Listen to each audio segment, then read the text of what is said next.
Viewers, আসসালামু আলাইকুম। আশা করি সবাই সুস্থ ও ভালো আছো। আজকের আলোচ্য বিষয় তোমরা ইতিমধ্যেই ভিডিও থাম্বনেল থেকে জেনে গেছো। তাহলে চলো দেরি না করে ক্লাসের মূল অংশে যাওয়া যাক। পূর্বের ক্লাসে আমরা শিখেছি মুখস্থ ছাড়া ত্রিকোণমিতির সূত্রসমূহের প্রথম অংশটি। আজকে আমরা শিখব মুখস্থ ছাড়া ত্রিকোণমিতির সূত্রসমূহের দ্বিতীয় ও শেষ অংশটি। যারা পূর্বের ক্লাসটি মিস করে গেছো তারা এই ভিডিওর ডেসক্রিপশন বক্সে দেওয়া লিঙ্ক থেকে ভিডিওটি দেখে আসতে পারো। পূর্বের ক্লাসে আমরা মুখস্থ ছাড়া ত্রিকোণমিতির মোট 15টি সূত্র শিখেছিলাম। আজকের ক্লাসে আমরা মুখস্থ ছাড়া ত্রিকোণমিতির আরও 11টি সূত্র কিভাবে মনে রাখা যায় তা শিখব। এজন্য ভিডিওটি স্কিপ না করে প্রথম থেকে শেষ পর্যন্ত দেখার অনুরোধ রইল। তাহলে চলো ক্লাসের মূল অংশে যাওয়া যাক। আজকের ক্লাসে সূত্রগুলো নির্ণয়ের ক্ষেত্রে পিথাগোরাসের সূত্রটি গুরুত্বপূর্ণ ভূমিকা পালন করবে। তো দেখো, আমরা জানি পিথাগোরাসের সূত্রটি হলো অতিভুজ স্কোয়ার ইকুয়াল টু ভূমি স্কোয়ার প্লাস লম্ব স্কোয়ার। তোমরা ইতিমধ্যেই ক্লাস 8, ক্লাস 9, 10-এ পিথাগোরাসের সূত্র সম্পর্কে ধারণা পেয়ে গেছো। তো চলো দেখি কিভাবে পিথাগোরাসের সূত্র থেকে ত্রিকোণমিতির সূত্রগুলো খুব সহজেই নিয়ে আসা যায়। দেখো, একটা জিনিস লক্ষ্য করলে তোমরা দেখতে পাবা যে পিথাগোরাসের সূত্রে 3টা অংশ আছে। একটা কি অতিভুজ স্কোয়ার, একটি ভূমি স্কোয়ার, একটি লম্ব স্কোয়ার। এখান থেকে আমরা তিনটা করে মোট 9টা সূত্র পাবো। দেখো, যেহেতু 3টা অংশ, তাহলে একবার অতিভুজ স্কোয়ার দ্বারা সবগুলোকে ভাগ করব, একবার ভূমি স্কোয়ারকে সবগুলোকে ভাগ করব, একবার লম্ব স্কোয়ার দিয়ে সবগুলোকে ভাগ করব। তাহলে কি হবে, আমরা মোট 9টা সূত্র পেয়ে যাব। দেখো, একবার যদি আমরা অতিভুজ স্কোয়ার দ্বারা সবগুলোকে ভাগ করি তাহলে 3টা সূত্র পাবো, ভূমি স্কোয়ার দিয়ে সবগুলোকে ভাগ করলে 3টা সূত্র পাবো, আর লম্ব স্কোয়ার দ্বারা সবগুলোকে ভাগ করলে 3টা সূত্র পাবো। কিভাবে, চলো দেখে নেওয়া যাক। দেখো, প্রথমে কি করব, অতিভুজ স্কোয়ার দ্বারা 3টাকে ভাগ করব। তাহলে মূল সূত্রটা কি, অতিভুজ স্কোয়ার ইকুয়াল টু কি ভূমি স্কোয়ার প্লাস কি লম্ব স্কোয়ার।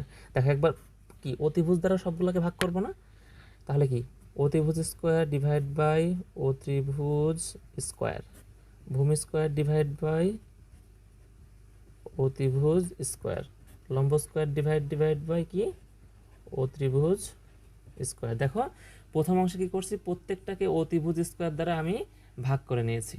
দেখো, উপরে কি মূল সূত্র না, অতিভুজ স্কোয়ার ইকুয়াল টু কি ভূমি স্কোয়ার প্লাস লম্ব স্কোয়ার, আর প্রত্যেকটাকে কি অতিভুজ স্কোয়ার দ্বারা আমি ভাগ করে নিয়েছি।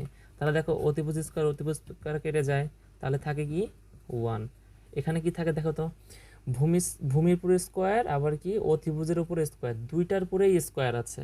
তার মানে কি সম্পূর্ণটার উপরে স্কোয়ার লেখা যায়, তার মানে কি ভূমি ডিভাইড বাই ও ত্রিভুজ সম্পূর্ণটার উপরে স্কোয়ার প্লাস কি লম্ব ডিভাইড বাই অতিভুজ সম্পূর্ণটার উপরে স্কোয়ার। যেহেতু দুইটার উপরে স্কোয়ার আছে সেহেতু সম্পূর্ণটার উপরে স্কোয়ার লেখা যায়, এটা তোমরা সবাই জানো। তাহলে দেখো, পূর্বের ক্লাসে আমরা শিখেছিলাম যে ভূমি ডিভাইড বাই অতিভুজ ইকুয়াল টু কি হয়। লক্ষ্য করে দেখো, ভূমি ডিভাইড বাই অতিভুজ কি পাচ্ছি আমরা, cos থিটা পাচ্ছি। তাহলে দেখো, তাহলে এখানে বসবে কি 1 ইকুয়াল টু cos থিটা, কারণ আমরা জানি কি cos থিটা ইকুয়াল টু কি ভূমি ডিভাইড বাই অতিভুজ, এর উপরে কি স্কোয়ার। লম্ব ডিভাইড বাই অতিভুজ, দেখো পূর্বের ক্লাসে লম্ব ডিভাইড বাই অতিভুজ কোথায় পেয়েছিলাম, লম্ব ডিভাইড বাই অতিভুজ কিসের সূত্র, সাইন থিটার সূত্র। তাহলে লম্ব ডিভাইড বাই অতিভুজের কাছে কি বসবে, সাইন থিটা, এর উপরে স্কোয়ার। তাহলে বা আমরা কি পাচ্ছি, এটা কোন অংশ বামে নিয়ে আসো, এটা ডানে নিয়ে যাও, সম্পূর্ণ অংশ এক্সচেঞ্জ করলে চিহ্নের কোনো পরিবর্তন হয় না। তাহলে কি হচ্ছে, cos square theta plus sine square theta equal two 1। এই যে স্কোয়ারটা যতই থিটার উপরেও থাকুক কসের উপরেও থাকুক না কেন, এই জিনিসটা যদি থাকে কোনো একটি ত্রিকোণমিতিক অনুপাতের উপর যদি স্কোয়ার থাকে, ওটা শুধুমাত্র মানে এই রাশির উপর স্কোয়ার হয়, মানে এক কথায় কসের উপর স্কোয়ার হবে কিন্তু থিটার উপর হবে না। দেখো, সাইনের উপর স্কোয়ার হয়েছে কিন্তু থিটার উপরে হয়নি, কারণ কোণের উপরে কখনো বর্গ হয় না। এই জন্য কোণটা কি বর্গ না হয় সিঙ্গেলই থেকে গেল, স্কোয়ারটা কি শুধুমাত্র কসের উপরে চলে আসছে, আর স্কোয়ারটা কিসের উপরে আসছে, সাইনের উপর চলে আসছে। তাহলে এটা দেখো, একটা সূত্র পেয়ে গেছি আমরা already, cos square theta plus sine square theta equal two 1। এখন দেখো, একটা সূত্র হয়ে গেল, একবার আমি যদি cos রেখে সাইনটাকে ওপাশে পার করি আরেকটা সূত্র পাবো, একবার সাইন রেখে cosটাকে ওপাশে পার করলে আরেকটা সূত্র পাবো। তাহলে কি হচ্ছে, cos square theta equal two 1, এপাশে প্লাস সাইন স্কোয়ার থিটা, ওপাশে গেলে কি হবে মাইনাস সাইন স্কোয়ার থিটা। দেখো, cos square theta equal two 1 minus sine square theta, আরেকটা সূত্র পেয়ে গেছি। বা এবার কি এইখান থেকেই আসবে। একবার কস রেখে দিয়েছে, এবার কি রাখবো, সাইন রেখে দিব।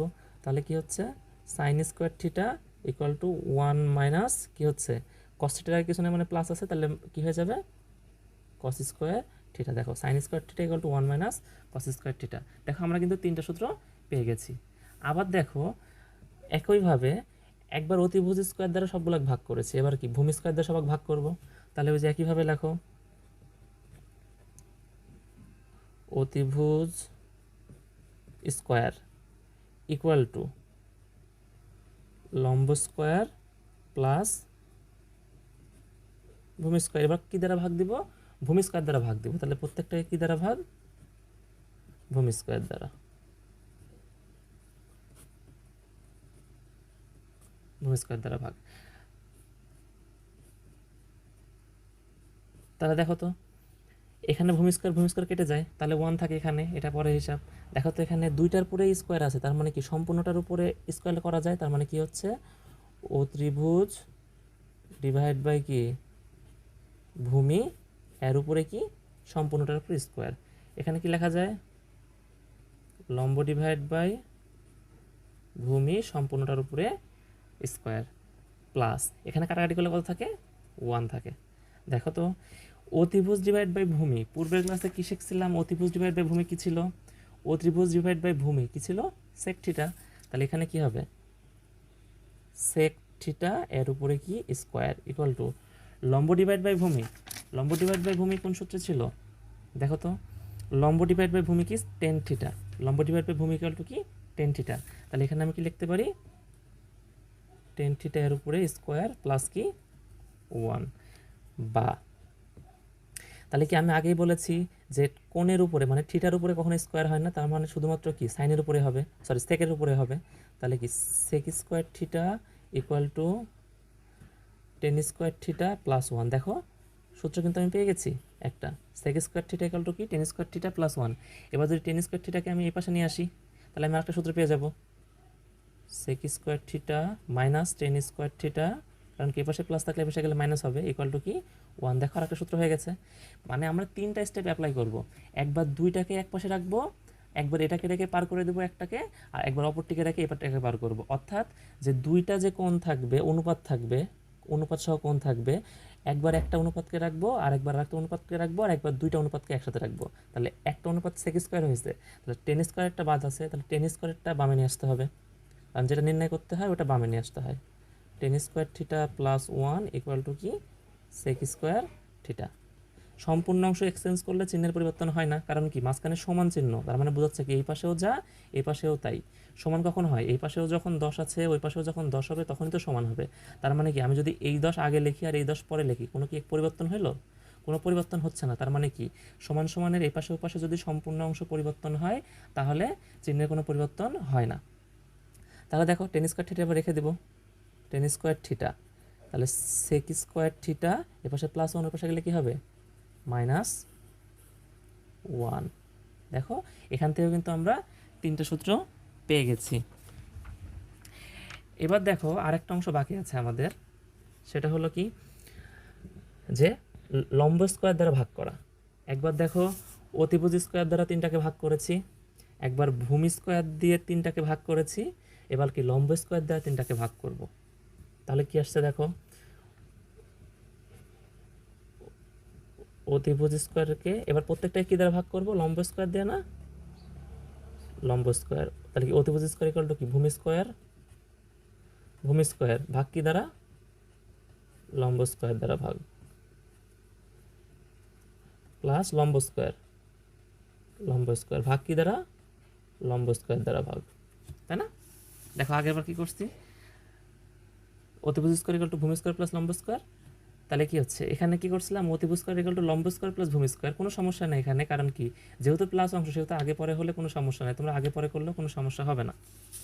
দেখো তাহলে এখানে কি লম্ব স্কোয়ার কেটে যায়, তাহলে এখানে কি থাকছে দেখো তো, অতিভুজ স্কোয়ার আর কি লম্ব স্কোয়ার, তাহলে সম্পূর্ণটার উপরে স্কোয়ার করা যায়, ও ত্রিভুজ ডিভাইড বাই লম্ব সম্পূর্ণটার উপরে স্কোয়ার, ভূমি ডিভাইড বাই লম্ব সম্পূর্ণটার উপরে স্কোয়ার, প্লাস কি হচ্ছে এখানে কাটাকাটি করলে 1 থাকছে। তাহলে দেখো তো এবার অতিভুজ ডিভাইড বাই লম্ব কোন সূত্রে ছিল? অত্রিভুজ ডিভাইড বাই লম্ব। দেখো তো অত্রিভুজ ডিভাইড বাই লম্ব, তাহলে কোন সূত্র? Cosec theta. তাহলে কোসেক থিটা লেখো এখানে, কোসেক থিটা, আর সম্পূর্ণটার উপরে কি আছে? স্কোয়ার আছে। তাহলে ভূমি ডিভাইড বাই লম্ব, তাহলে এখানে কি আছে দেখো তো, ভূমি ডিভাইড বাই লম্ব ইকুয়াল টু কি? কট থিটা। তাহলে ভূমি ডিভাইড বাই লম্বর কাছে কি হবে? কট থিটা এর উপরে স্কোয়ার প্লাস কি আছে? 1 আছে। বাহ, তাহলে দেখো এখানে পাচ্ছি কি? Cosec square theta equal to কি? Cot square theta plus 1। তাহলে এখানে একটা সূত্র পেয়ে গেছি না? দেখো একটা অনুপাত রেখেছি, এবার কি দুইটা অনুপাত এক পাশে পার করব, তারপরে এই অনুপাতটার একটা সূত্র করলে হয়ে গেল। এই অনুপাতের একটা সূত্র হবে, এই অনুপাতের একটা সূত্র হবে, আর দুইটা মিলে একটা সূত্র হবে। তাহলে এই অনুপাতের সূত্র পেয়ে গেছি, এবার এটাকে বামে নিয়ে আসলে দুটো অনুপাতের সূত্র পেয়ে যাচ্ছি। তাহলে কি হচ্ছে?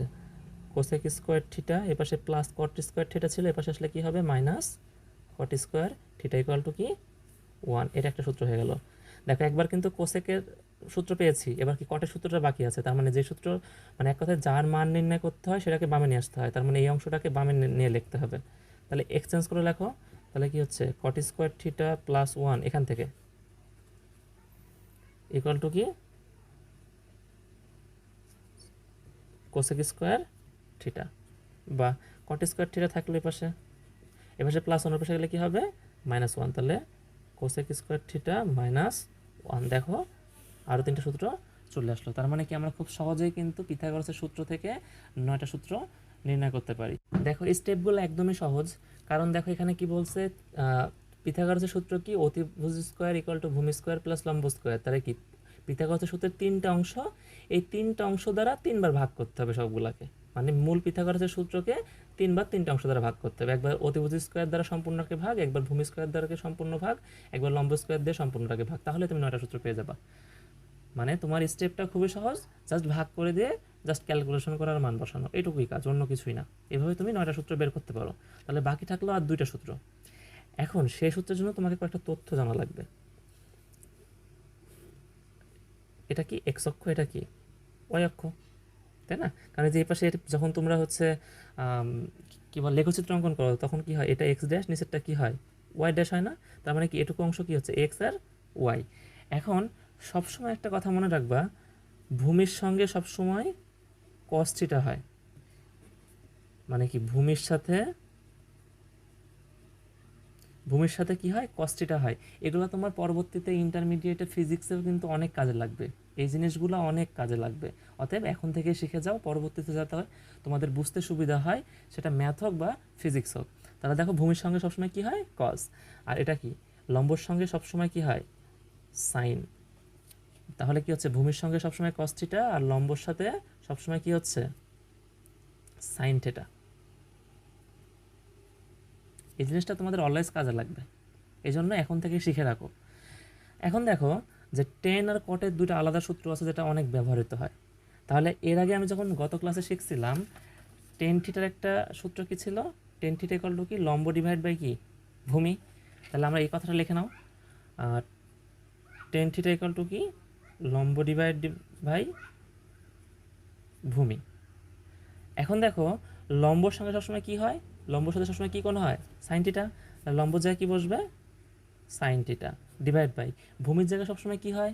ভূমিতে সবসময় কি হয়? কোন কোণ হয়? Cos theta. তাহলে ভূমির জায়গায় কি হবে? Cos theta. তাহলে টেন থিটা ইকুয়াল টু সূত্র কি পেয়ে গেলাম? Sine theta divide by cos theta. দেখো খুবই সহজে, এটা পরবর্তীতে যেহেতু তোমাদের ফিজিক্সে বেসিকে লাগবে, ফিজিক্সের অনেক অঙ্ক করতে, অনেক অনুধাবনমূলক প্রশ্ন সলিউশন করতে এটা লাগবে, সেহেতু সেখান থেকে তোমার এখানকার সূত্রটা হয়ে যাচ্ছে একবারে। তাহলে টেন থিটা ইকুয়াল টু কি? Sine theta divide by cos theta. আর আমরা কি জানি টেনের বিপরীত কি? কট। কট থিটা কি? টেনের বিপরীত না? দেখো পূর্বের ক্লাসে আমি শিখিয়েছিলাম, টেনের বিপরীতে কি ছিল? কট ছিল। মানে টেনের যে সূত্র থাকবে ওটাকে উল্টা করে দিলে আমি কটের সূত্র পেয়ে যাব। তাহলে টেনের সূত্র কি ছিল? Sine divide by cos. তাহলে কটের ক্ষেত্রে কি হবে? উল্টা। তার মানে উপরে কি যাবে? কি কস, নিচে আসবে কি সাইন। তাহলে উপরে কি হচ্ছে? কস থিটা, নিচে কি সাইন থিটা। দেখো খুব সহজে কিন্তু তোমাদের 11টা সূত্র কমপ্লিট হয়ে গেল। আশা করি ভিডিওটি তোমাদের অনেক উপকারে আসবে। তাহলে আজকে এই পর্যন্তই, দেখা হবে পরবর্তী ক্লাসে। ততক্ষণ সুস্থ থেকো, ভালো থেকো, ইজি ক্লাসরুম ভিডিওর সাথেই থেকো। আল্লাহ হাফেজ।